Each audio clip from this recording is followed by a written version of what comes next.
За залуусаа. Тэгэхээр энэ удаагийн хичээлээр хэдүүлээ. Бирж болон bullish гэж юу юм, seller болон buyer гэж юу юм.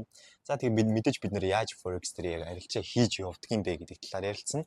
Дээрээс нь broker гэж юм бэ. Broker дээр байдаг spread гэж юу юм бэ? Bid ask үн гэж юу юм бэ гэдэг талаар хэдүүлээ ярилцах болно. Хамгийн ихэнд buyer ба seller гэж юм бэ. За тэгэхээр зах зээл дээр худалдаж авч байгаа болон зарж байгаа хүмүүс байгаа. Тэр худалдаж авч байгаа болон зарж байгаа хүмүүс тэр худалдаа авахч болон худалдагч хоёроос л зах зээл бүрдэж байгаа шүү дээ. Яг би нөгөө нэг өмнөх хичээлээр хөгж систем гэж ярьсан шүү дээ. Хөгж ханшийн систем гэдэг зүйл чинь эрэлт болон нийлүүлэлтэн дээр явагдаж байгаа. Тэгвэл тэрийг ирж байгаа нэг нь нийлүүлж байгаа нэг нь байх ёстой тийм үү? Тэгвэл тэр худалдагч болон одоо худалдаж авж байгаа хоёр хүн маань buyer болон seller гэж нэрлэгддэг. Нэг нь худалдаа авж байгаа, нөгөөх нь зарж байгаа л гэсэн утгатай. Ингээд buyer болон seller гэдэг үг ойлгомжтой. Тэгвэл зах зээл дээр худалдаж авахд үн өсөж, зарахад үн унж байгаа тийм үү? Тэгвэл яг тэр эрэлт нь ихсээд, нийлүүлэлт нь ихсээд энэ худалдаж авч зарж байгаагаас үүсээд аль худалдаж авж байгаа нэх вэ нү эсвэл зарж байгаа нэх вэ нү гэдгээс шалтгаалаад зах зээлийн үн маань өсдөг бас ундаг. Өсөлтийн хөдөлгөөнийг bullish гэж нэрлэдэг, уналтын хөдөлгөөнийг bearish гэж нэрлэдэг. Bullish болон bearish гэж яагаад нэрлэдэг вэ? За ерөнхийдөө бол bull гэж нэрлэж байгаа шалтгаан нь гэх юм бол бух маань өөр ямар нэгэн зүйлийг эврээр дээш нь мөрөгдөг юм амтан байгаа. Тийм учраас дээш нь ингэж үнийг өсгөж өгдөг гэдэг утгаар нь bull. Bear гэж нэрлэж байгаа шалтгаан нь юу гэх юм бол баавга маань ямар нэгэн зүйлийг доош нь алгаддаг байгаа. Тийм учраас ханшиг доош нь алгадаад унахаалаа гэдэг байдлаар bearish гэж нэрлэдэг баавга. За тэгээ монголчууд бол одоо бух ханш баавга ханш гэж ярих нь би гэхдээ bullish bearish хөдөлгөөн гэж ярих нь илүү зохистой байгаа. За түүний дараагаар бид нар ер нь арилжааг яаж хийдэг вэ гэж. Арилжаан дээр бид нар buy болон sell гэсэн захиалгуудыг өгөх боломжтой. За ерөөхдөө худалдан авах болон зарах гэсэн хоёр төрлийн захиалга байгаа. Ямар тохиолдолд худалдаа авч ямар тохиолдолд зардаг вэ? Ямар тохиолдолд худалдаа авдаг вэ гэвэл ханш унаад болсон одоо удахгүй өсөх юм байна гэсэн тохиолдолд. Ямар тохиолдолд зардаг вэ гэвэл ханш өсөд болсон одоо удахгүй унах юм байна буюу үндсэндээ л бид нар орой дээрээс нь зарж, ёроол дээрээс нь худалдаж авах зорилготой байдаг. За тэгвэл бид нар энэ арилжаа гэдэг зүйлийг хийхэд бид нар хоёр улсын хоорондын үнэттийн ханшин дээр жишээ авч үзье. Монгол төгрөг байлаа. Америк доллар Монгол төгрөгийн харьцаа 3560 дээр байлаа гэж бодъё. Тэгвэл 3560 дээр байгаа би 3500 ирээдүйд 80 дээр очих юм байна гэж мэдж байгаа бол 3560 дээр худалдаж авна. Тэгээ 3580 дээр хүрэх үед нь би арилжаагаа хаагаад буцаагаад яах нь 3580-аас унах юм байна гэж бодож байгаа бол би 3580 дээрээс sell захиалга өгнө. Гэх мэтчлэнгээр явна буюу түрүү ярьсанчлан орой дээрээс sell-дэж, ёроол дээрээс buy дах байдлаар явагдана.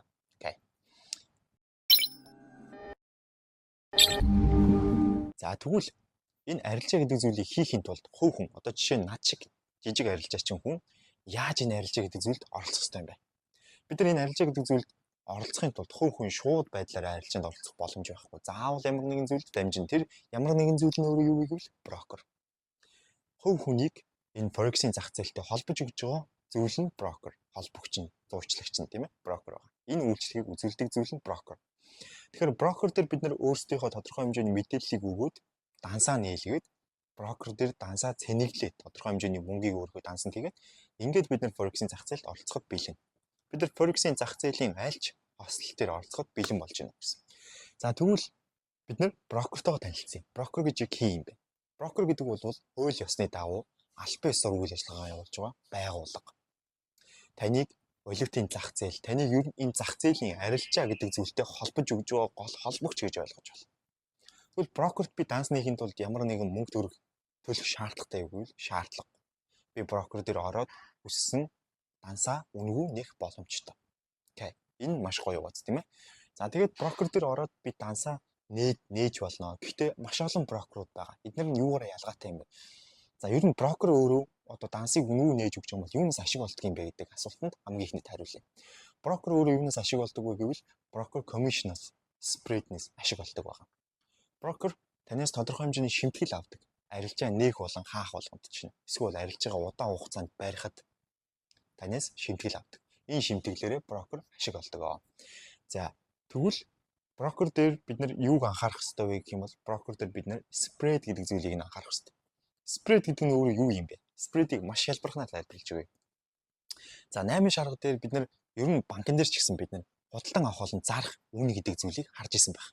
Жишээ нь Америк доллар та худалдаж авах гэж байгаа бол Америк доллар зарах гэж байгаа бол гэдэг хоёр өөр үн гэдэг шүү дээ. За магадгүй жишээ авч үзэх юм бол Америк долларыг худалдаж авах үн нь 3560, зарах үн нь 3500, магадгүй 70. Биш ээ, 3550. Тэгсэн мөртлөө өнөөдрийн ханш нь яг өнөөдрийн ханш нь 3550 байгаа гэж бодъё. Тэгсэн мөртлөө 3550 дээр байгаа тэр долларыг шууд 3550-аар нь худалдаж авах боломжтой боломжгүй. Та банкнаас юм уу 8 шаргаас худалдаж авах та тэрнээс жоохон өндөр үнэ төлж худалдаж авна.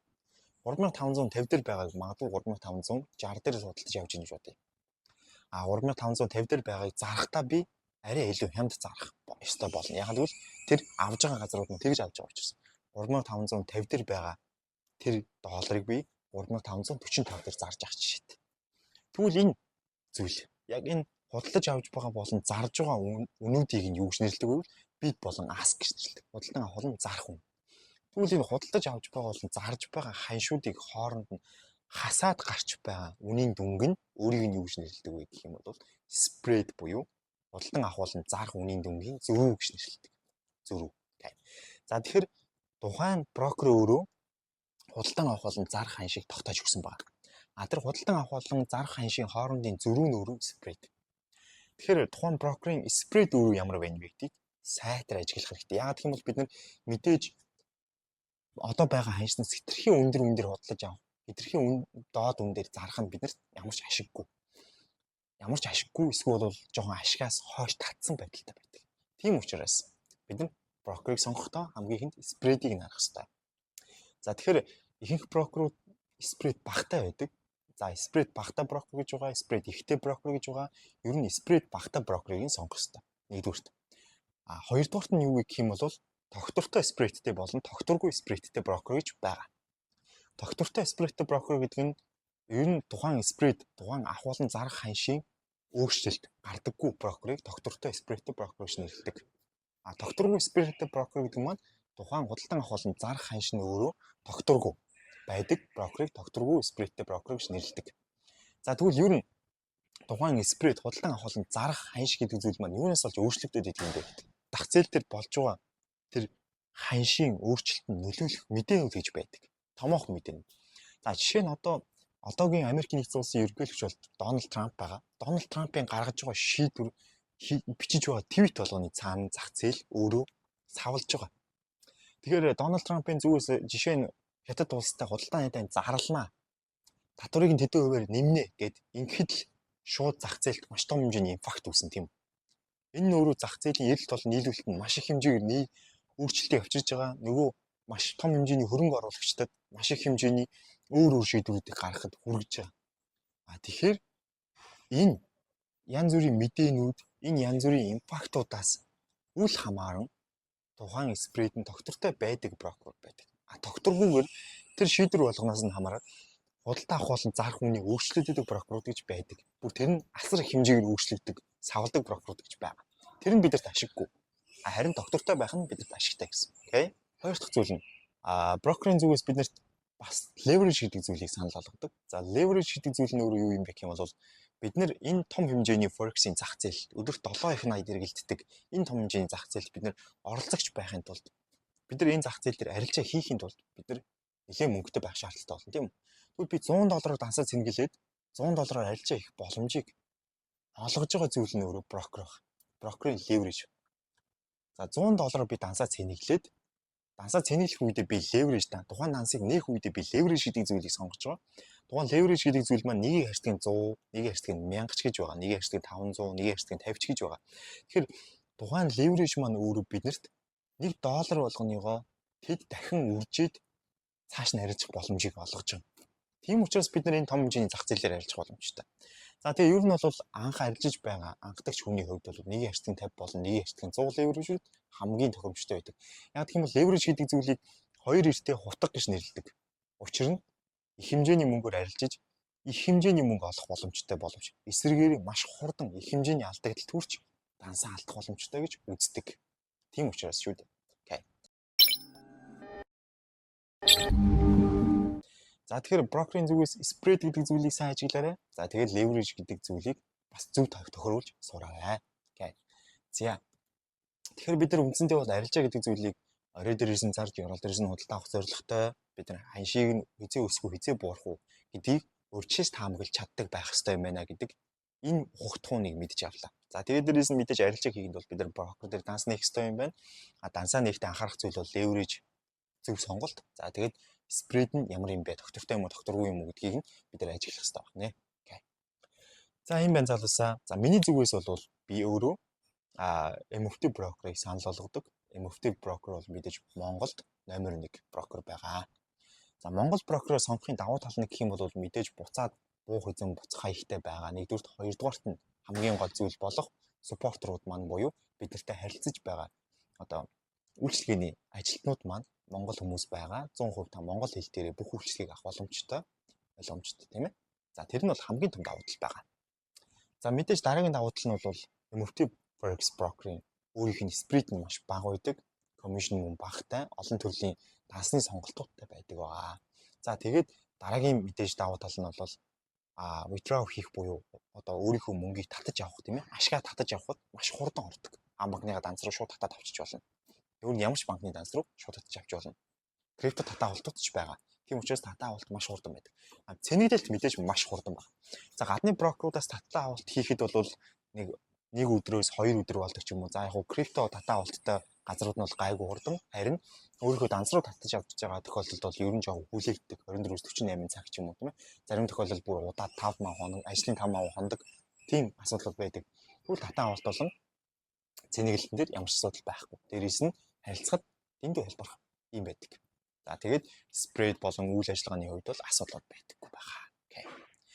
За дараагийн нэг зүйл бол брокер дээр анхаарах ёстой. Ер нь одоо яг ингээд арилжаа хийж байгаа хүний хувьд анхаарах ёстой зүйл юу гэдэг вэ гэвэл ханшийн гулгалт гэдэг зүйл байдаг. Price slippage гэж ярьдаг. Ханшийн гулгалт гэж яриад байдаг. Энэ маань яадаг вэ гэхээр та 3450 гэдэг үнэн дээр худалдаж авсан боловч таны арилжаа нээгдэхдээ 3455 дээр нээгдэх. Ийм үйл явцыг ханшийн гулгалт гэж нэрлэж байгаа. Ханшийн гулгалт нь ихэвчлэн бидний эсрэг гулгаад байдаг. Бидний талд гулгах юм магадлал багатай. Тэгэхээр энэ юу гэсэн үг вэ? Танд асар хэмжээний хохиролтой байхгүй. 3450 дээр худалдаад авсан байх ёстой юм 3455 дээрээс худалдагдаж авагдаж байна гэдэг чинь өөрөө юу гэсэн үг гэхээр та аль хэдийн ашигтанд орсон байх ёстой газар ашигтанд ороогүй ханшин дээр худалдаад авчихсан гэсэн. Тэгэхээр ханшийн гулгалт багатай тийм брокерыг сонгороо. Зарим брокерууд асар хэмжээний ханшийн гулгалттай байдаг шүү. Асар аимшигтай ханшийн гулгалтыг үзүүлдэг. Энэ нь биднэрт маш сөрөг нөлөөллийг үзүүлдэг шүү гэдгийг санаалаа. Окей. За ерөнхийдөө бол Forex арилжахад ерөнхийдөө бид нар sell болон buy гэж байгаа юм байна. Buyer-ууд бол seller-ууд гэж байгаа юм байна. Арилжахын тулд бид нар брокер гэдэг зүйлд хандаад брокер гэдэг зүйл дээр тансаа нээлэх ёстой юм байна гэдэг зүйлсийг энэ удаа хичээлээр тайлбарлалаа. Окей. За тэгээ spread гэж юу юм? Ask bid гэж юу юм? Тэгээд дээрээс нь мэдээж яах нь leverage гэж юу юм бэ гэдгийг хичээлээр тайлбарлахыг оролдлоо.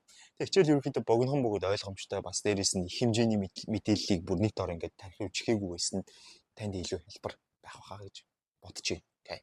За тийм учраас энэ хүрээд өндөрлөе. Тэгээ дараагийн хичээлээр уулзахгүй уулзцгаая. Баярлалаа. Баяртай.